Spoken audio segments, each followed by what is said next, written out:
Hi guys, welcome to the second lesson on the Cold War. We're going to start off with an activity here. We've got two photos at conferences, one in Yalta in the Soviet Union and just a few months later in Potsdam outside of Berlin in Germany. Have a go at thinking about who each of the seated men in each photograph are and what countries they might be from. Obviously two of them are going to be from the superpowers. Hopefully you can figure out who the third guy is and then that will tell you which country he is from. And then start to think about why they might have changed between each of the photographs. So the man on the left and the middle has changed from Yalta to Potsdam. The guy on the right hasn't changed. He's just changed into a snazzier outfit perhaps. So have a quick think, pause the video if you like, and we'll find out the answers as we go through this lesson. So this lesson we're going to be looking at how did the wartime conferences affect superpower relations. So again we've got some new terms which you may not be familiar with, the idea of conferences or even superpower relations, something we didn't really cover last lesson. So we're going to look at what a conference is and why they might have happened. There are three that happened during World War II which you need to know for your course. Sometimes there's agreements, sometimes there's disagreements, and then again we'll start thinking about how these are setting the stage for the Cold War, at least for the next few years, if not for the entire 50-year span of our course. Now just a quick word about this lesson, you're going to need to make sure that you have access to the textbook which we use for these lessons. So please email your teacher if you're not sure on how to get your hand on those. We will be going through information, I'll be telling you loads of information which you should be writing down, there'll be some information on the slides, but if you're not using the textbooks you're going to miss out on loads and loads and loads of important information. So in terms of why world leaders hold conferences, they need to discuss obviously, but sometimes you need more than an email or a text message or just a phone call. So a conference is a summit, which is a meeting. All three of these terms mean exactly the same thing. Now there will be loads of different meetings across our course. The reason why these meetings are happening are often to keep good relationships and form friendships, and you can tell if there's not a good relationship between the leaders of the superpowers because usually they won't have meetings, they don't want to form those relationships. They often might want to solve some crises and avoid conflict or wars, and sometimes one of the leaders will use it to make clear their intentions as a show of force. Now, just to give you an example of the sorts of conferences or summits that we'll be learning about, there's one in pretty much every single decade. Some of the decades have many, many conferences, particularly towards the end. So look out for that. That's going to be a very, very fun lesson. So again, if you could pause the video once I finish speaking, you need to make sure that you've got a table which looks like this. On Schoology, there's a slightly more detailed sheet which you can be filling in if you prefer. There are three different conferences that you guys need to be learning about. There's Tehran, Yalta, and Potsdam. It's worth bearing in mind who the leaders are in each of them. The most important thing is thinking about the key agreements made between the superpowers and the key disagreements or sources of tension. Now, when we talk about the superpowers, we are going to learn about Britain here, and then Britain's going to pretty much disappear from our course within a couple of lessons. It's not a superpower by the modern definition. The whole course is really much focused on America and the Soviet Union. So don't worry too much about Britain from next lesson onwards. So in terms of the conferences, I'm going to give you a quick rundown of what's happening across each of them. The Tehran conference in the capital of modern-day Iran is in 1943, while World War II is very much still happening. You've got Stalin, Franklin Delano Roosevelt, or FDR for short, and Winston Churchill. Then you've got the Yalta conference in the Soviet Union. You've still got Churchill, you've still got Roosevelt, and you've still got Stalin. Now you notice the date there. This is coming towards the end of World War II. So there are starting to be agreements between the superpowers on how Europe and how the world will look after the war has finished. And finally, you got the Potsdam Conference in July 1945. Germany is essentially defeated. This is demonstrated by the fact that the three world leaders here feel confident enough to hold their meeting just outside of Berlin, the capital of Germany. But those world leaders have changed around a little bit. You've got Clement Attlee, who is the Labour leader, and Harry Truman, who was Roosevelt's vice president. So Attlee is in power because he has won the election on the basis of delivering the NHS. Winston Churchill left the Potsdam Conference to hear the results of the election, confident that he would fly back a few days later. But he was replaced by Attlee and he doesn't get into power for another 6 years. Truman is Roosevelt's vice president. He was kind of forced into the vice presidency. He never particularly wanted the idea of it, but Roosevelt managed to convince him, and Truman was just doing standard vice presidency stuff. In other words, not particularly important, when suddenly Roosevelt died over a short illness in a few days, and Truman was thrust into the presidency, and he is the man that makes the decision to drop the 2 bombs on Hiroshima and Nagasaki. He will announce this to Stalin in the Potsdam Conference, another source of tension, even though Stalin secretly already knew about them. So, going back to this table, if you can pause the video now and using pages 10, 11 and 12, make sure you've got a few key bullet points on which agreements and what agreements are being made and what sources of tension in each of the conferences.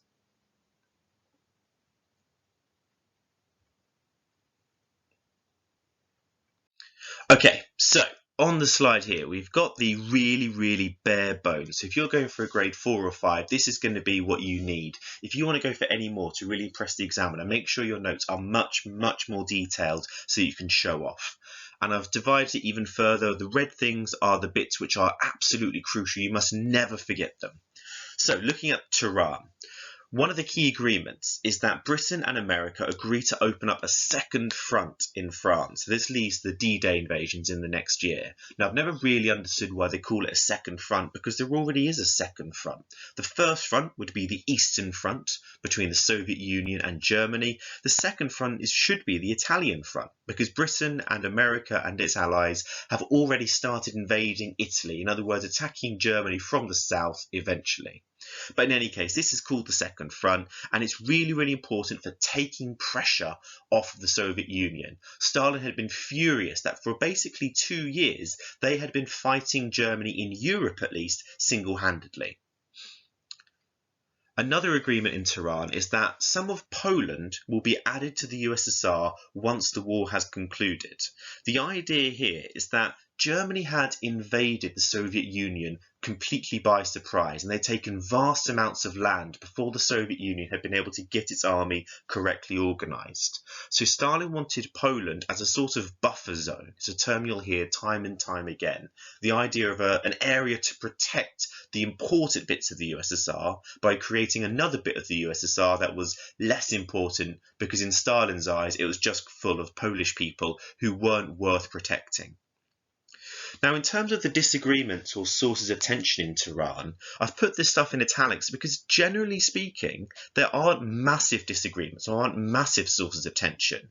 Roosevelt and Stalin actually got on incredibly well to the expense of Churchill. He was kind of sidelined by Roosevelt, who was kind of ignoring the bad things about communism because it would lead to the defeat of Nazi Germany.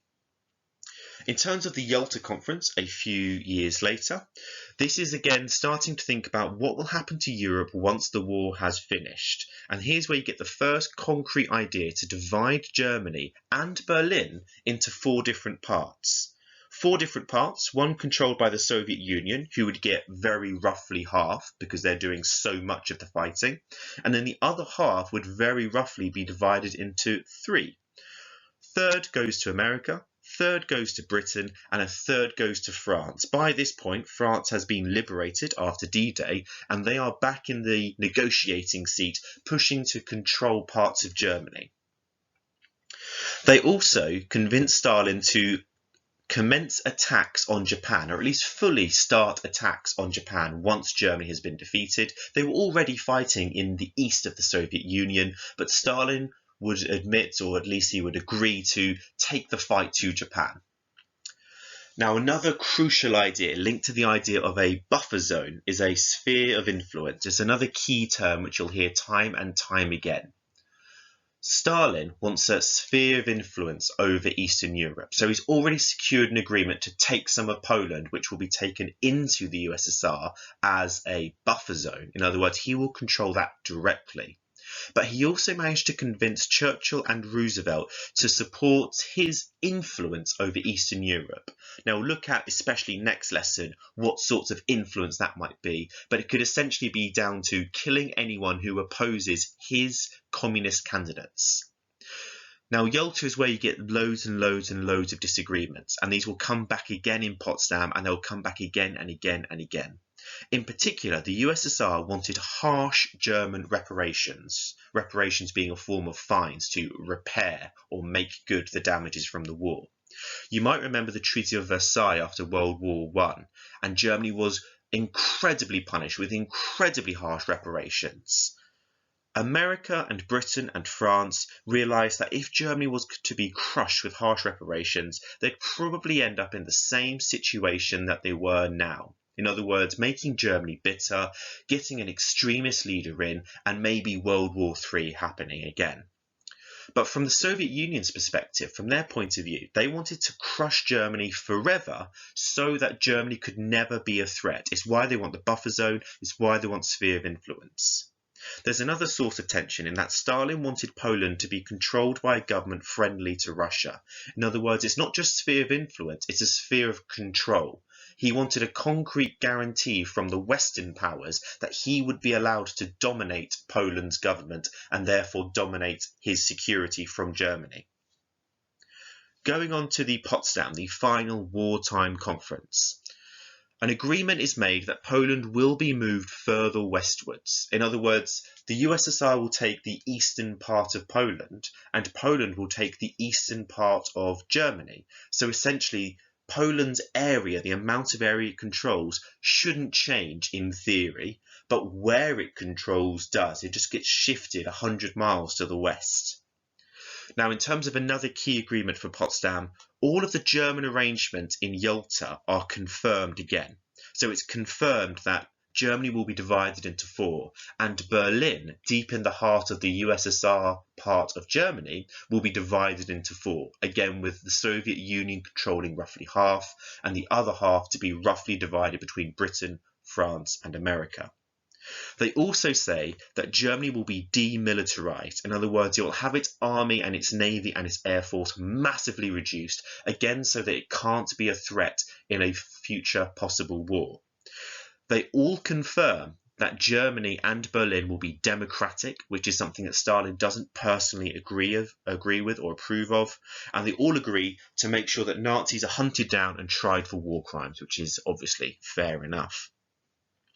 Sources of tension here is that democracy in Eastern Europe, rather than just Germany, is a massive sticking point.